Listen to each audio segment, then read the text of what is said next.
Bismillahirrahmanirrahim. Welcome everyone. And today we are going to discuss another very important topic of the chemical kinetics, which is the Colign theory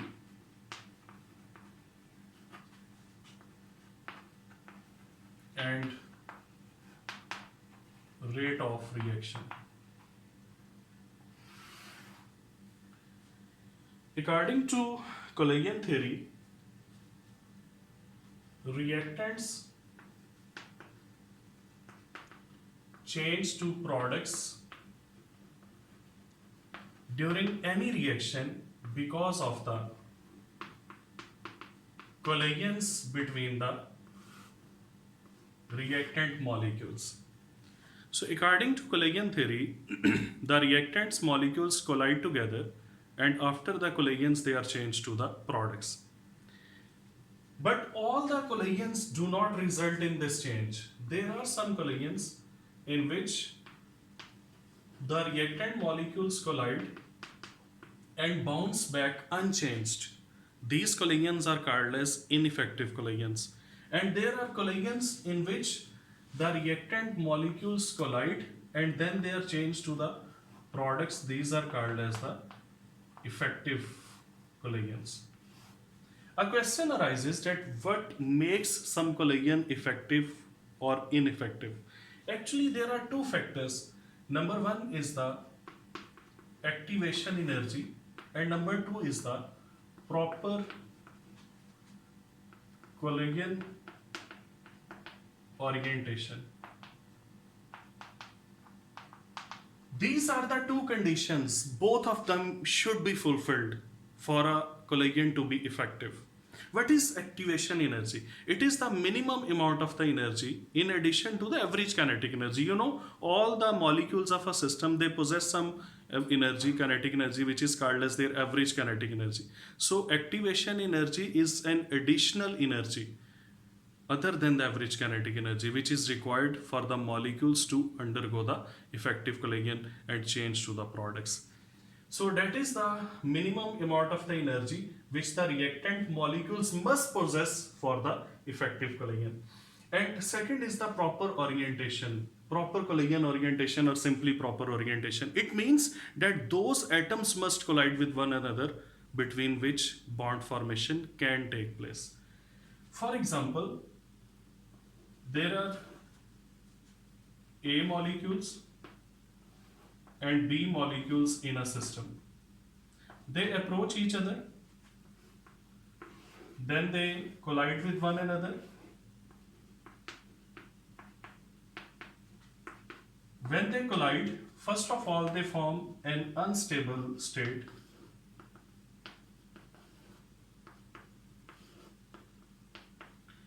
Which is called as the transition state. In this transition state, bond breakage and formation both are taking place simultaneously. And after this transition state, finally, you get the products. So first of all, there are reactants approaching each other, then they collide, then they form transition state, and finally the transition state is converted to the products. This one is an effective collision in which both these conditions were fulfilled. But if any of these two conditions is not fulfilled, then the collision will be the ineffective collision. And very important point, that these are the three stages of a reaction: reactants, then a transition state, and then products. And these three stages collectively, they are called as the reaction coordinates. So reactants, transition state, and products, these are the three stages of a reaction, and these three stages are collectively called as the reaction coordinates. Keep this point in your mind. Now let us discuss that what happens when there is ineffective collision. During ineffective collision, either the molecules do not possess the energy of activation,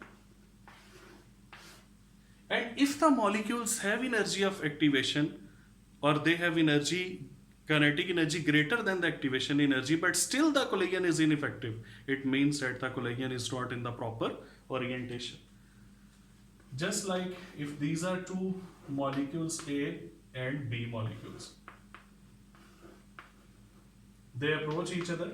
No, they do have energy of activation. Their kinetic energy is greater than activation energy. No, look at this. They are approaching each other, but the orientation is not proper. So what will happen? They will collide with one another. But because the orientation is not proper, so this bond breakage and formation that will not take place. There will be no transition state and no products that will be formed. So molecules must have energy greater than activation energy, and the collision must be in proper orientation. Then this collision will be the effective collision, and after this collision, the reactants will be changed to the products. This was the first point of the collision theory. Now the second point is that rate of reaction is directly proportional to collision frequency. So greater the collision frequency between the reactant molecules, more will be the rate of reaction. And this can also be shown with an expression R is equal to F multiplied by P multiplied by Z, where R is the rate of reaction, F is the fraction of molecules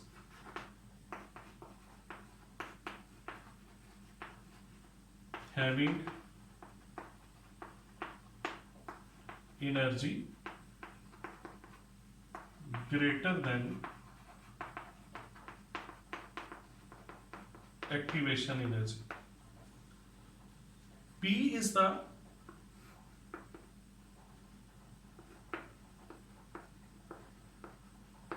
probability of collisions in proper orientation. These both are the conditions for some collision to be effective. And Z is the collision frequency.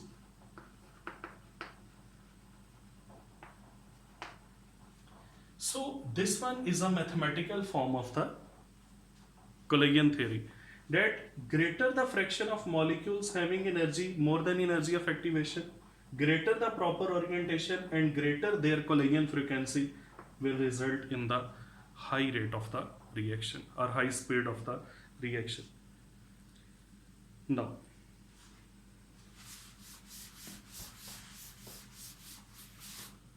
let us discuss some important graphs. First of all, I am taking example of an exothermic reaction. In case of exothermic reaction, on x-axis there are reaction coordinates. You know that reaction coordinates are the three stages of a reaction: reactants, transition state, and products. And on y-axis we have potential energy or simply energy. In case of exothermic reaction, reactants are close to the transition state or activated complex, and products are having very low energy. This one is AC. You can call it as activated complex or transition state. Now how the reaction proceeds? The reactants collide to form activated complex, and then they are changed to the products. Listen carefully that when the reactants collide, and this one is the barrier, that is the activated complex, and then they are changed to the products. All reactant molecules cannot cross this barrier. Only those molecules will cross this barrier that will be having energy greater than activation energy, and that will be colliding in the proper orientation. Now this difference between the energy of reactants and that of the activated complex, that will be called as the activation energy. The difference of energy of reactants and products, that will be enthalpy of the reaction.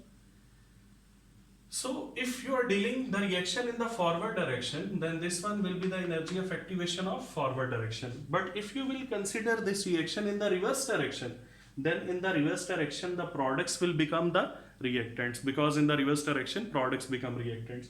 So in that case this will be the difference of the energy of the reactants and activated complex, and this will be energy of activation of backward or reverse reaction. So what should be delta H here? Delta H is always equal to energy of activation of forward minus energy of activation of backward or reverse. And because energy of activation of forward is lesser and energy of activation of backward is greater, so that's why in exothermic reactions delta H has negative value. And similarly, you can say that when the reaction is exothermic, in that case, delta H is greater than energy of activation of forward, and delta H is less than energy of activation of backward. And you can also say that the energy of activation of backward or reverse is greater than energy of activation of forward. So these are the different relationships for the exothermic reactions. Now if we study an endothermic reaction, again on x-axis there are reaction coordinates, and on y-axis we have potential energy. Now in case of endothermic reaction, it is an endothermic reaction. The reactants are away from activated complex, and you know very well that in an endothermic reaction products are always present at the high energy level because some of the energy is absorbed from the surroundings. So these are the reactants, here is the activated complex, and these are the products. And again the reactants are changed to the products like this. The difference of the energy of reactants and that of activated complex, that will be the energy of activation again for the forward reaction. And the difference of the energy of products and reactants, that will be the enthalpy of reaction. And similarly in the backward direction, when the products become the reactants, so this energy difference will be the energy of activation of backward. Again in this case delta H will be energy of activation of forward minus energy of activation of reverse or backward. But in this case energy of activation of forward is greater than backward, so that's why the value of delta H will be positive. In this case the delta H will be less than energy of activation of forward, delta H will be greater than energy of activation of reverse, and the energy of activation of forward, that itself will be greater than energy of activation of backward. So these are the different important points that we draw or that we conclude from these graphs. And these points are very important for the MCQs, especially when you're dealing some entry test, that energy of activation of a reaction in forward direction is 100 joule and that of the backward direction is 50 joule. Then what kind of reaction it is? Because energy of activation of forward is 100 joule and backward is 50 joule. So 100 minus 50, its delta H will be plus 50, that is an endothermic process. So like this you are going to memorize these graphs because these are very important, especially when you are dealing some entry test. Now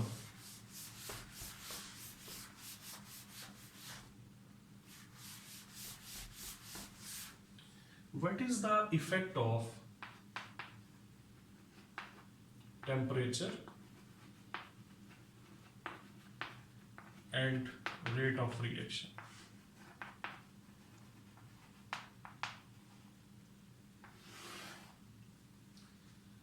Temperature is directly proportional to collision frequency,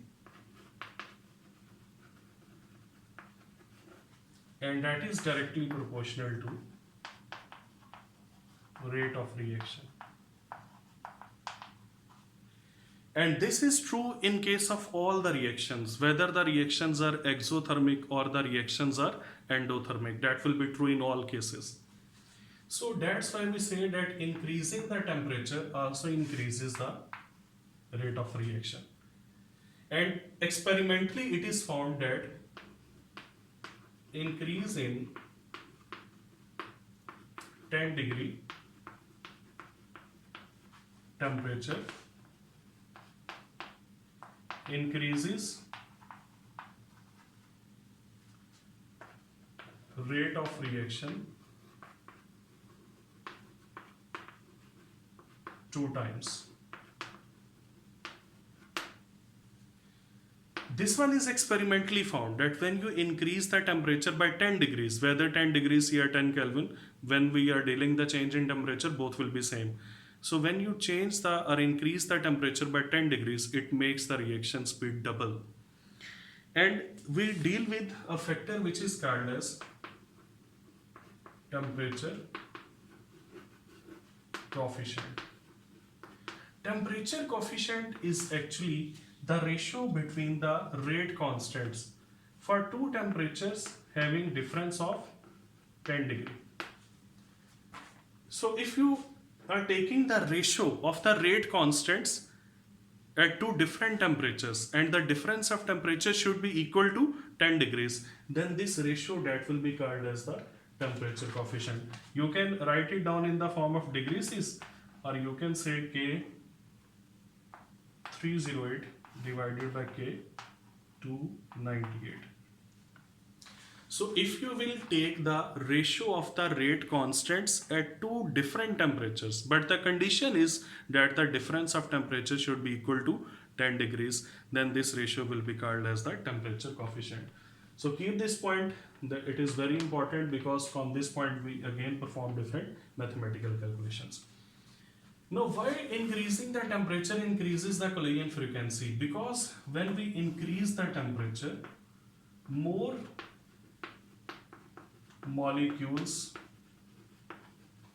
cross barrier of activation energy. You know that when you increase the temperature, it will give energy to the molecules and their kinetic energy will be increased, and there will be greater proportion of those molecules that will be having kinetic energy greater than the activation energy when you will increase the temperature. So at high temperatures, more molecules possess the energy greater than activation energy. That's why the speed of the reaction increases. And this can also be shown with the help of a graph, in which on x-axis there is energy, on y-axis n, which is the number of molecules.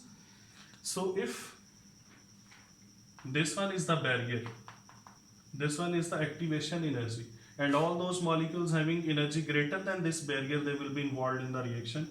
At temperature T1, a graph is studied, which is something like this. Now we increase the temperature, and when we will increase the temperature, then this will be T2. Here T2 is greater than T1.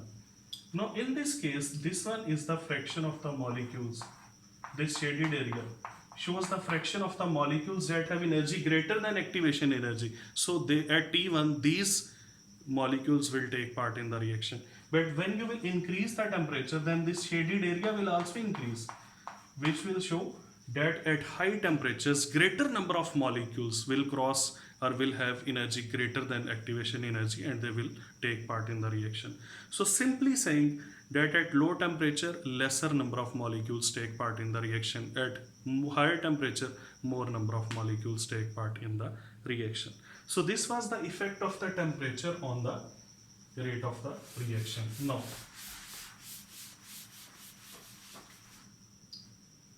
how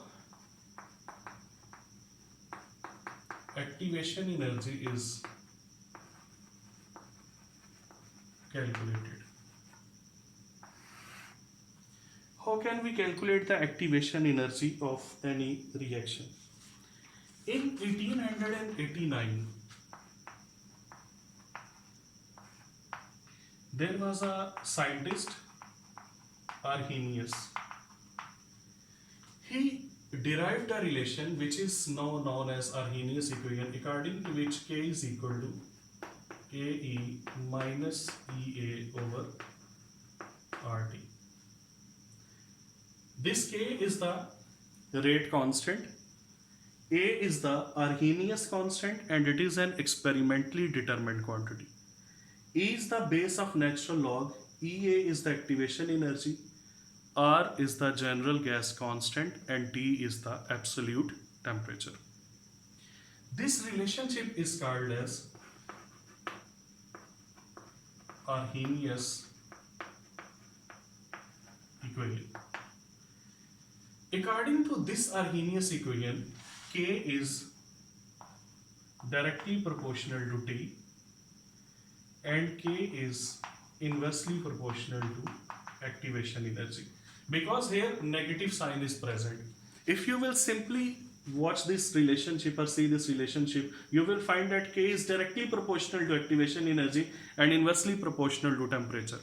But look at this negative sign, it makes the relationships reverse. So now K is not directly related to the activation energy, rather it is inversely related to activation energy, and K is directly related to temperature, which simply means that when you will increase the temperature, rate constant will increase, and when you will increase the activation energy, rate constant will decrease. Now listen very carefully. Rate constant itself is directly related to rate of reaction. So let us now conclude.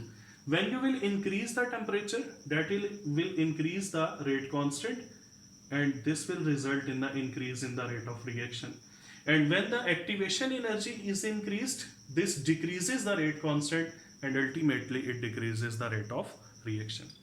Now, how this Arrhenius equation is used to find the activation energy? First of all, take natural log of Arrhenius equation.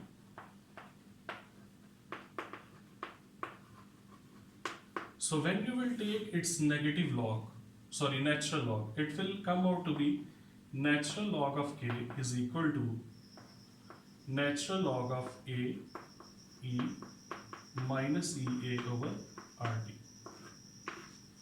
When two quantities are multiplying, their log will be separately taken and then we will add them together.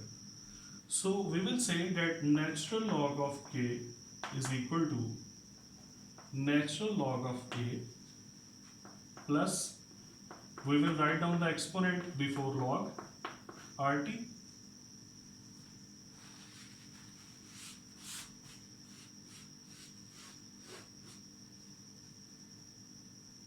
into natural log of E. You can use the calculator now and you can find it that the natural log of E, that is equal to 1. So this equation will become natural log of K is equal to natural log of A minus EA over RT, because this will be equal to 1. This equation can be rearranged as natural log of K is equal to minus EA over RT plus natural log of A. Simply this equation is a rearranged form of the above equation. Now,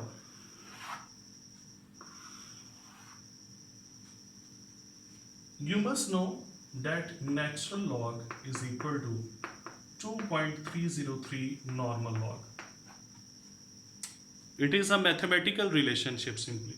So now you are going to put the value of natural log here. That will be equal to 2.303 log of K is equal to, just replace the value of natural log here, minus EA over RT plus 2.303 log of A. Now, if you want to remove this 2.303, what you will have to do, divide above equation with 2.303. So it will become 2.303 log of K divided by 2.303 minus EA over RT divided by 2.303 plus 2.303 log of A divided by 2.303. These will be cancelled. Now what will be the form of this equation? It will become equal to log of K is equal to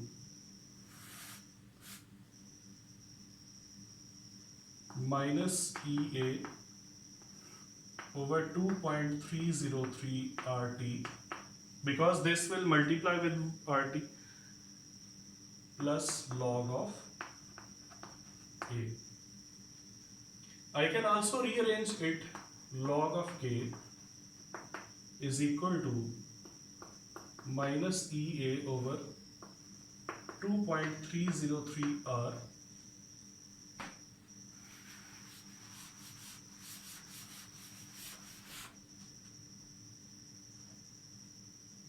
into 1 by T plus log of A. We have given this form to this equation because this is now the equation of straight line. And you know that when we talk about the equation of straight line, then this will be the this will be equal to y. Y means that will be the dependent variable which will be taken on the y-axis. This, according to equation of straight line, this should be equal to m x, this should be b. This is the dependent variable, this should be the slope, this should be the independent variable which should be taken on the x-axis, and this will be the y-intercept. And this above equation is actually a equation of straight line.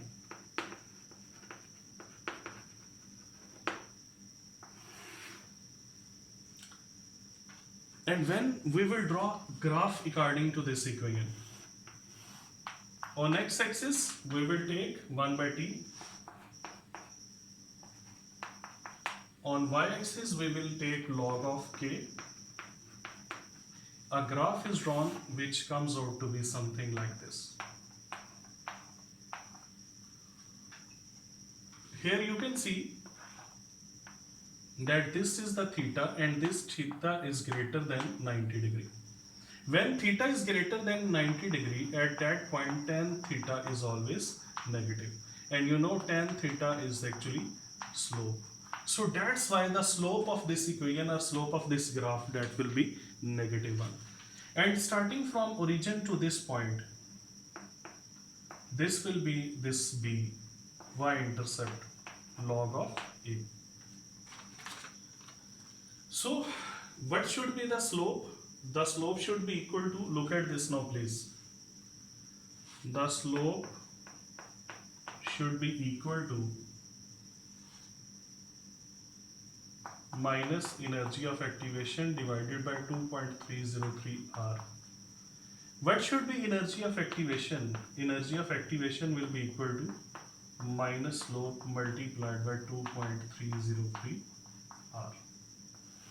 So this is the formula from where we can find the activation energy. In order to find the activation energy, just a single thing is required, and that is the slope of this graph. Because 2.303 and R both are constant, slope will be negative. So negative slope will be multiplied with this negative, and overall the activation energy, that will come out to be a positive quantity.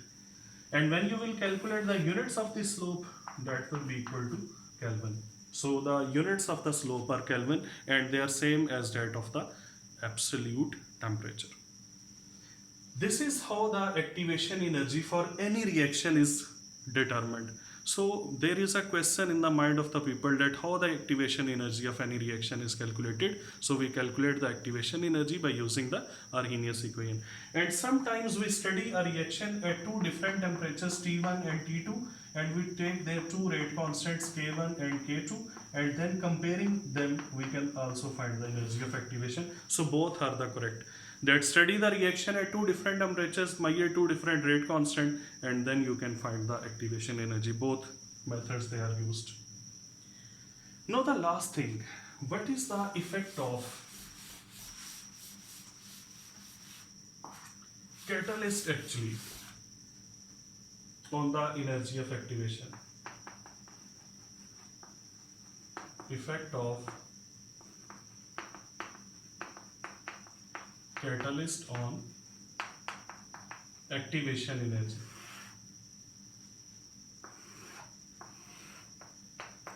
Suppose that this is a reaction in which on x-axis we have reaction coordinates, on y-axis we have potential energy. This one is activated complex or transition state, here is the reactant and here is the product. So we are dealing in exothermic reaction actually. The reactants collide to form activated complex and finally the activated complex is changed to the products, and this reaction is the uncatalyzed reaction. And for this uncatalyzed reaction, this one is the activation energy. Now when you will add the catalyst, what does the catalyst do? The catalyst makes the activated complex less energetic. It decreases the energy of the activated complex. Now a catalyzed reaction will proceed something like this. Reactants will collide, they will form activated complex, and finally the activated complex or transition state will be changed to the products. This one is the catalyzed reaction. And this will be the activation energy of this catalyzed reaction. And you can see that the activation energy of catalyzed reaction is less than activation energy of uncatalyzed reaction. K is directly proportional to R and both are inversely proportional to activation energy. So catalyst decreases activation energy and it increases the rate constant and rate of the reaction. So in this way the catalyst increases the rate of reaction. Now listen very carefully. Both these are different pathways. It means catalyst gives reaction a new pathway or a new mechanism. So catalyst changes the mechanism of the reaction, very important. And catalyst also changes the energy of activation, it decreases the energy of activation. These are the two parameters that a catalyst changes for a particular reaction. But you can see in both these cases that delta H does not change because the energy of reactants and products is same whether the reaction is catalyzed or uncatalyzed. So catalyst does not affect the enthalpy of the reaction. A catalyst never affects the enthalpy of a reaction. Then a catalyst never affects the equilibrium constant. A catalyst never affects the equilibrium position. It just helps to achieve the position earlier. A catalyst does not affect yield. So yield of a catalyzed or uncatalyzed reaction, that is same. You cannot get more products using some catalyst. What a catalyst affects, that is, it gives reaction a new pathway, it decreases its activation energy, it decreases the energy of activated complex, making it more stable, but it never affects the delta H, Kc, equilibrium position or yield of a reaction. So in this topic we have discussed the collision theory, what is the effect of temperature on the rate of reaction, how the energy of activation is calculated, and how the catalyst works by decreasing the energy of activation. So this was all about this lecture. Take care. Allah Hafiz.